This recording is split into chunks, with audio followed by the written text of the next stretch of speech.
they want to just employ slaves. Like, slavery is just the natural end state of all capitalist modes of employment, because the company and the bosses want to pay people as little as possible to do as much work as possible. And the least you can pay somebody, the lowest possible number that somebody could be paid to do work, is 0.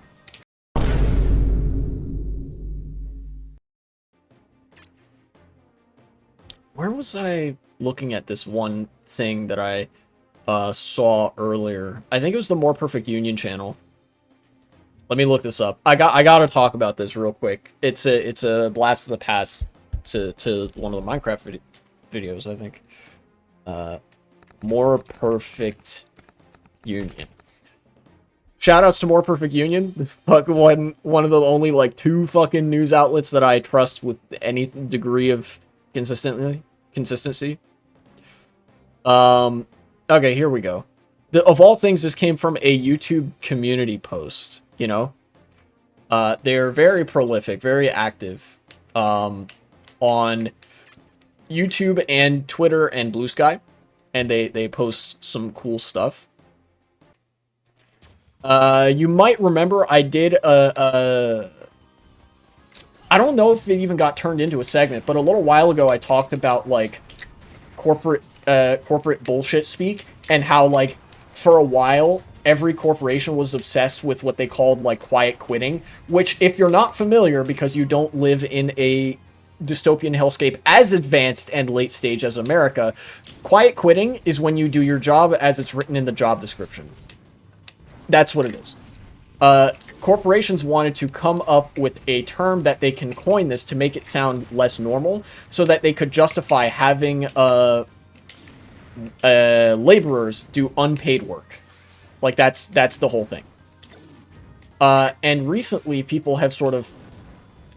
I guess that term has sort of fallen out of favor, because everybody's like, oh yeah, people fucking hate us, the corpos, and like... they don't really want to do slave labor. Imagine that. They don't want to work literally for free. How do we fix that? You know, like that was the prevailing priority for like all of the dickheads who are writing opinion pieces. So we got this absolute gem from Forbes. Why soft quitting at work could be more dangerous than quiet quitting. If you read the article, it's literally just quiet quitting again. And again, quiet quitting is when you do your job like it says in the job description. What they're referring to is that, like, a lot of times at work, bosses will be like, yeah, you know how we say that you're supposed to do this and this other stuff as part of the job? We want you to do extra stuff too, actually. But we're not going to pay you, like, overtime or extra for the extra work that you're doing that isn't in the job description. But we're going to try to make you feel bad. Not only feel bad, there are other consequences for this, but we're going to phrase it as though you're not doing your job when you are literally to the letter in the job description doing your job. You know?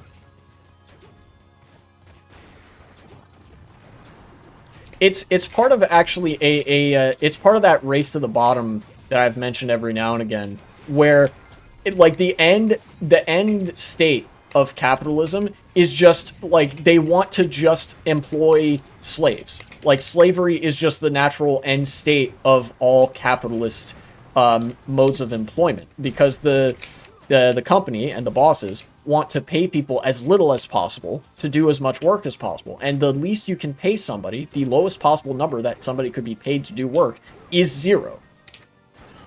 You know, barring any sort of Rube Goldberg-esque debt traps that companies will sometimes try to trap people in. You know? But of course, I mentioned that there are other consequences for this. The sort of trying to make people have hurt fifis for doing their job right is not the only thing that companies are doing here, because people who work in, like, an office environment or some place where this is likely to come up might know that there's, like, performance reviews and stuff that that people get from the higher ups or whoever's job it is to give those performance reviews. And you know, if you get a negative performance review, you can get punished. You could potentially even lose your job. And so one of the really, really scummy things, which probably isn't illegal, unfortunately, that companies do, is that they will not only like tut their employees for not playing ball in this kind of environment, but there will also like write negative performance reviews and like write you up or some shit or reprimand you to HR or something like that. And people could lose their jobs over this. Lose their job for doing their job and for like not being slaves, you know? Really great economic system. Truly one of the most economies of all time.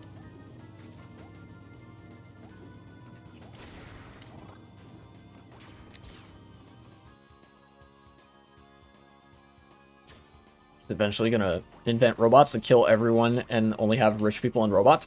Yes, and that is actually an incredibly astute observation, Gotron, because that is the purpose of AI. The purpose of generative AI, you know, those like image generating algorithms, whatever, some people might call them like large language models or whatever. The purpose of that is to replace human laborers with something that is not sentient and therefore does not have rights or needs beyond, you know, how much electricity you use to power the computer or something like that. And AI doesn't need to be paid. And AI doesn't need health benefits. It doesn't need a place to live. It doesn't need to pay rent, you know? And it doesn't have any of the protections, meager though they may be, as afforded by human rights and labor law. And all of this chicanery about like, oh, quiet quitting and soft quitting and quiet hiring and all the other bullshit language they use is just a way to try to get a source of labor that you don't need to pay for. You know?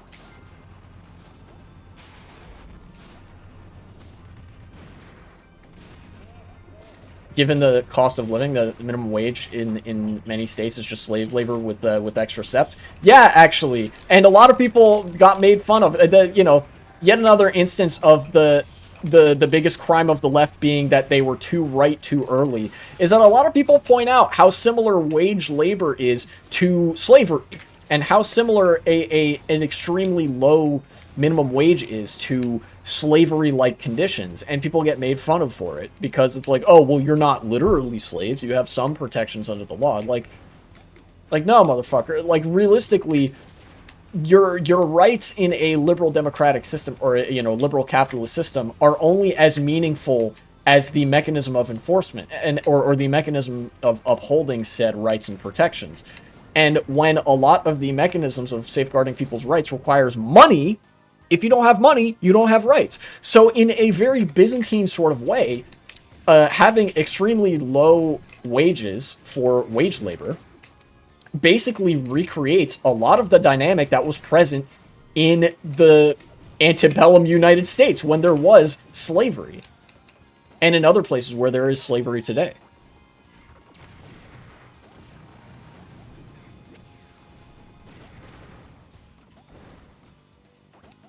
I hate the median voter. They're like, everything is fine, and then something blows up, and they're like, everything will be fine.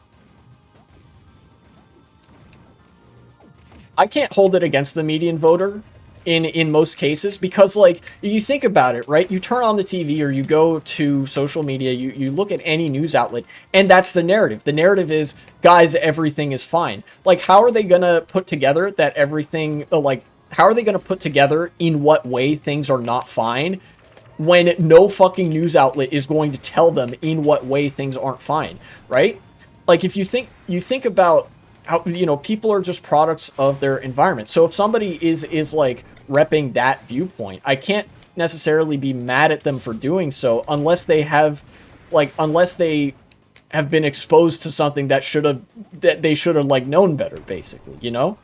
And if you look at a channel like More Perfect Union or The Lever or any of these news outlets that like straightforwardly cover stuff from like a pro-labor perspective, when people get told like, hey, here are the ways in which everything is really not okay. Here are the ways in which corporations are screwing me.